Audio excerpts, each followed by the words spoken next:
What's going on, guys? Welcome back to the channel and welcome to today's video, where in the last part working on the Camaro we installed the all-new Powerstop brake kit. We used their strilled and slotted rotors and their carbon fiber ceramic pads on the front and back of this Camaro Z28, which I'll be using for drifting, as well as their carbon fiber ceramic pads on these brand new LS1 remanufactured caliper and caliper brackets. Big thank you to carparts.com for providing all of the braking components for this car. This video is also sponsored by carparts.com, so thank you very much to them for sponsoring today's video. With over 25 years of experience and over 50 million products delivered, carparts.com has streamed their online website and sourcing network to better serve the way that drivers get the parts they need. Using the latest technologies and design principles, they've created an easy-to-use, mobile-friendly shopping platform that, alongside their own national distribution network, cuts out the brick-and-mortar supply chain cost and provides quality parts at a budget-friendly price. Carparts.com is the smart way to get the right parts at the right price to get your car back on the road. Carparts.com designed an online experience for mobile, making it easy to buy any parts, anytime, anywhere, giving drivers a parts store on demand. At carparts.com, they stock their own inventory so they can pass the savings on to the customers. Carparts.com, right parts, right now. So all of the rotors and pads and everything in today's video are from Powerstop, but they were provided by carparts.com. So big thank you to them.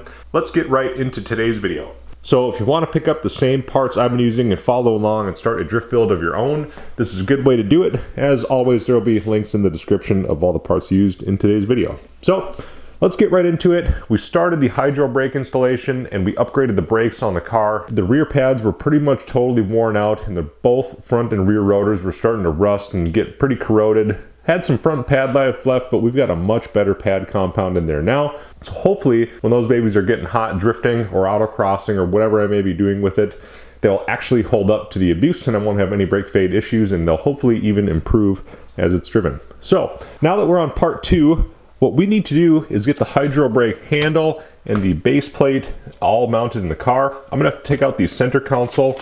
After that, we will be running these pre-made braided lines to the back of the car to each dual caliper set up on each end of the axle. And we will also have all brand new brakes around the car and fresh fluid to each corner. If you didn't see in the last video, the fluid in here is very dark, and you know, it's probably okay to run, but inside there it is pitch black. And what we're going to do is make sure we have as much of an improved margin of safety or air on the car before we start doing anything crazy with it. So we want to know for sure that all of our brakes are good and operational and really performing as they should. I feel like it's a good step to do in any car. So without further ado, let's hop in the car and take out that center console.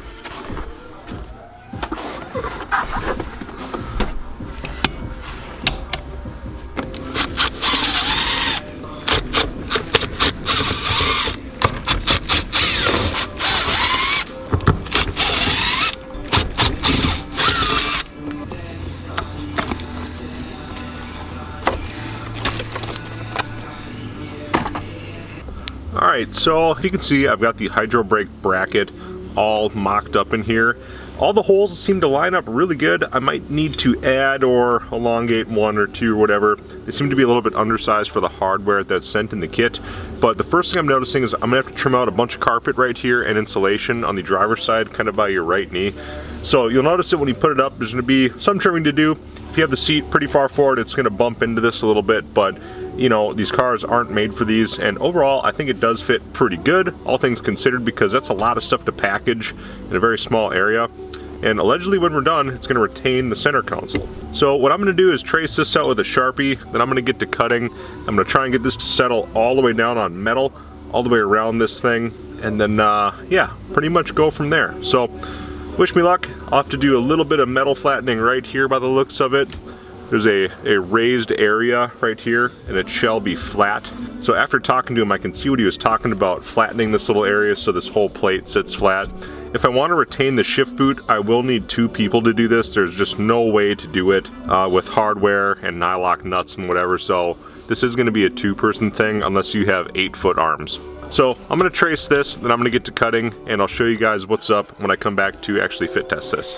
Alright, so I got the carpet trimmed out in here. It actually fits really nice. I only had to take out maybe a couple inches by maybe 4 to 6 inches. And you know what? This thing lines up really good. It's just a little bit tippy. So you can probably see what I'm talking about, and I'll bring you in closer here for a better look. Up in the very front here, there's a little bit of a bump. And it's causing it to sit like this. I'm kind of exaggerating it, but if I move this up a little bit, you can see there's a little bit of a raised area right here. So what I'm going to do is knock that down a little bit, so this thing should sit perfectly flat. And then what I'm going to do as a temporary way to see how this thing fits is I'm going to throw some self-tapping screws in here and just see how it fits. It's not permanent, but it's going to give me a good idea of how flat it's sitting and really what the end product will be like. I can mock up the lever, see how it all fits and everything, and we're going to give it just a little test.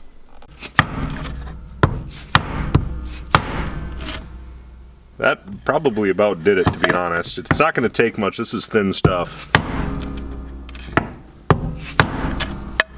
Alright, let's see if we've gone too far already. Rather do this one time. Oh, look at that. Now it sits really nice. Yeah, that took care of it completely. So what I'm going to do actually at this point is this. Needed a couple extra inches, I'm sure you can relate. These are just 5/16 self-tapping metal screws, so I'm just mocking it up. You gotta think, ultimately we're gonna have to actually put nylock nuts on these with washers on each side because we're gonna be putting a lot of stress on this, which is an area that would otherwise just be holding a grommet. I mean, I gotta be honest, depending on how much pressure this actually puts on it, you may be able to get away with just doing what I'm doing, but not recommending it, I'll say that. I really like having a nice car, and a big thing on my checklist is retaining the center console, so if I can do that, I'm going to be super, super happy because I like a full looking interior with a couple of modifications, and the one tell in here is going to be the big brake handle. So I'm going to put in one more self-tapping screw, or it looks like I got a couple more to go yet. And then after that, I'm going to mock up my handle and try and slip that center console back in and kind of see what we're working with.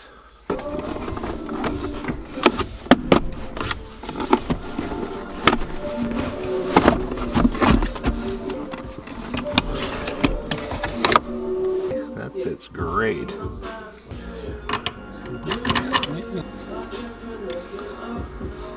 Alright guys, so we're pretty much on the home stretch of this Hydrobrake installation. I did pick up some brake fluid at a local parts store, and the one thing that was an oversight on my end is that the new calipers did not come with Banjo bolts.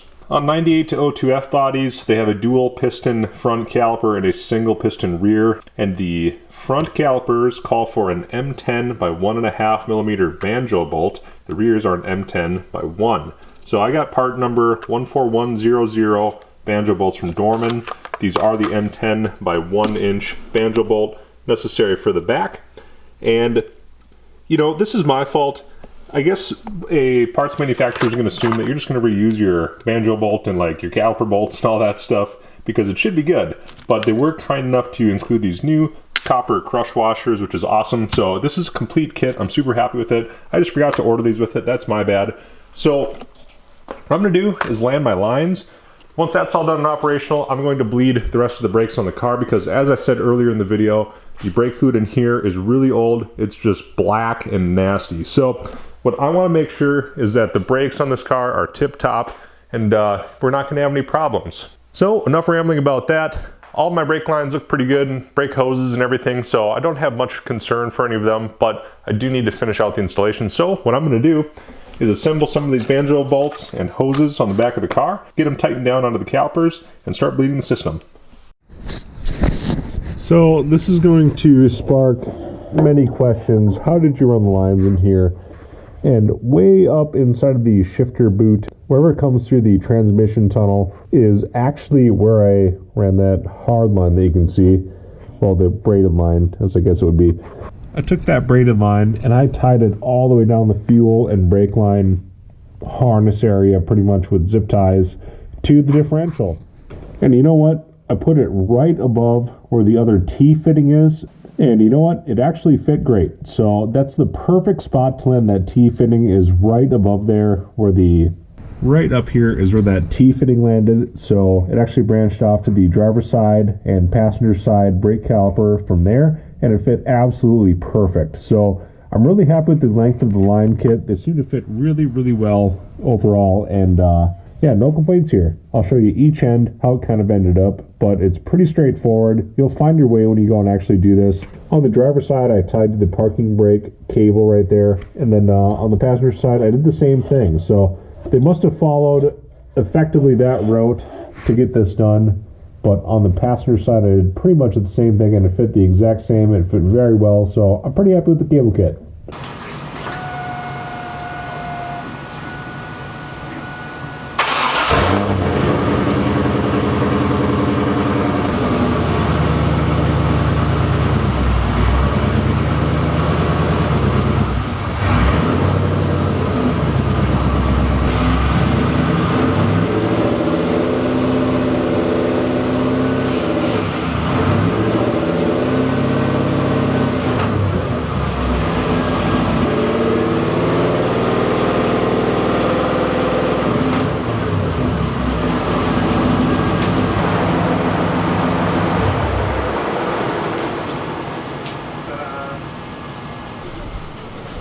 Alright, so there they were in action. They seem to be working pretty good. I might be able to adjust them a little bit and actually get the brake handle set up a little bit better in the car. It feels a little bit off, like there's a long throw, even after trying to warm them up a little bit, but maybe I need to have the weight of the car fighting against them. I don't really know yet. It's my first time ever having one of these kits, but it seems to be working pretty good on this side. We're all worn in. Check on the other side, we'll see the same pattern here pretty much. And yeah, that's pretty much all there is to report. They're warm, they're working, the coating's coming off, so far so good. More importantly, no leaks. Alright, so the entirety of the Hydrobrake installation is done at this point, but the last thing I'm going to do before I close out the video is go around and bleed the brake fluid out of all four corners of the vehicle.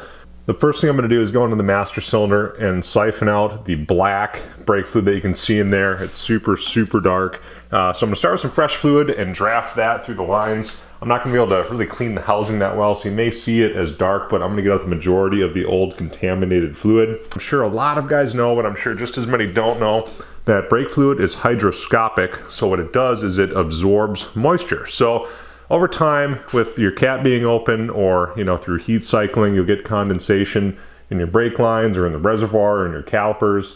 What that's going to do is add moisture into your brake fluid system, the hydraulic portion of it rather. When people talk about boiling the brakes, you may off-gas some of that fluid if the brakes get hot enough, specifically the calipers, and that turns the liquid into a gas, and you will lose your brake pressure. So this is one thing that's generally overlooked on most vehicles. I'm guilty of it as well. I've never done it on my Silverado, and I don't plan to. But on something like this, it makes a little bit more sense, or the Trans Am, or anything you're going to go do any sort of aggressive driving with. So first things first, I'm just going to siphon out what I can here, top it off with some fresh fluid, and go from there.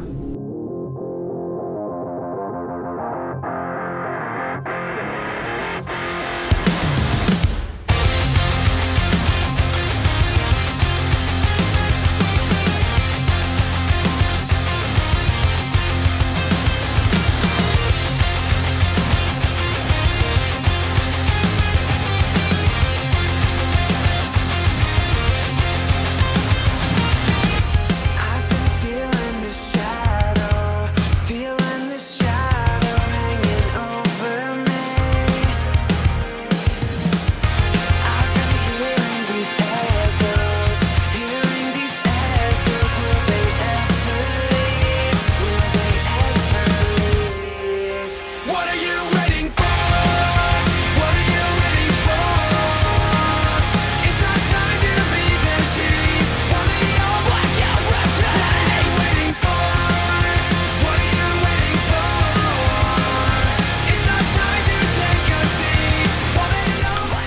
Alright guys, we're pretty much done with our brake job here, and if you're wondering why we did this, check out how dark the fluid is. Now of course it's mixed a little bit with sediment that's in the bottom from actually doing the brakes, but give you a good idea of how black it really was down in there.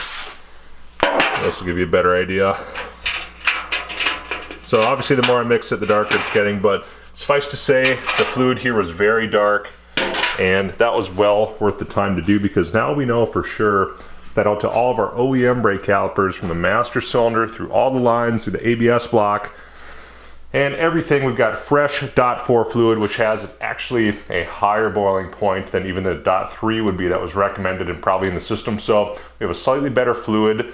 It really shouldn't be mixed with the .3 all that much, and we have all the moisture out of the system, and we know we have all the air out of it and everything like that. So effectively, because all the calipers are working freely, we nearly have a new brake system on this car, and it should stop really good when we go to bed in the Powerstop brakes. But that's going to be it for today's video. Before I wrap up in the garage tonight or this week, I'm going to actually start hammering away on this fender over here to get that all dialed in.